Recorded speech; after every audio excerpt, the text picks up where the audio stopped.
ఓ గ్రామంలో రాములు సీతమ్మ ఉండేవారు. వారికి 2 పిల్లలు, సూర్యం, వెన్నెల. ప్రతి వారం వాళ్ళ ఊర్లో సంత జరిగేది. ఒకసారి ఆ సంతలో పిల్లలిద్దరికీ కిడ్డీ బ్యాంకులు కొనిపెట్టి, నేను మీకు రోజు 10 రూపాయలు ఇస్తాను, వాటిని ఈ పెట్టెల్లో దాచుకోండి అని చెప్పాడు రాముడు.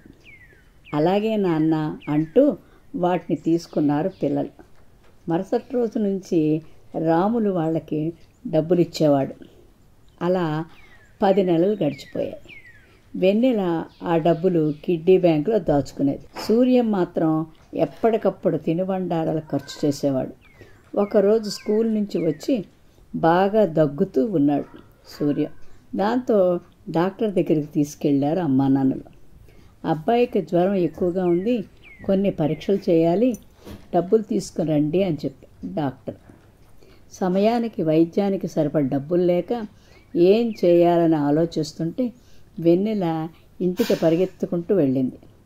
తాను దాచుకున్న డబ్బులు తీసుకొచ్చి, నాన్న, అన్నయ్య వైద్యానికి ఈ డబ్బులు కొంతైనా సహాయపడతాయా అంటూ ఇచ్చింది.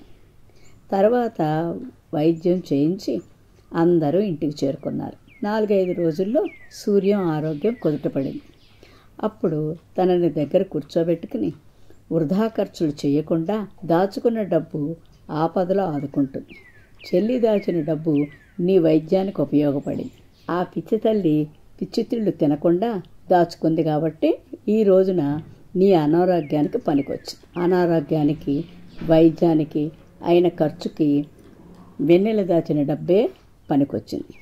ఇప్పటి నుంచైనా జాగ్రత్తగా ఉండు అని చెప్పాడు.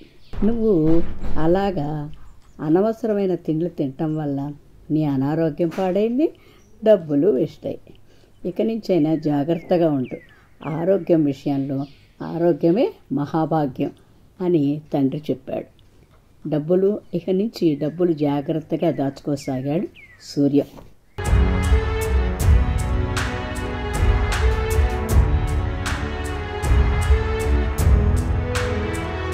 మీరు మరిన్ని వీడియోలు చూడాలంటే మన ఛానల్ను సబ్స్క్రైబ్ చేయండి. పక్కనున్న బెల్ ఐకాన్ని ప్రెస్ చేయండి.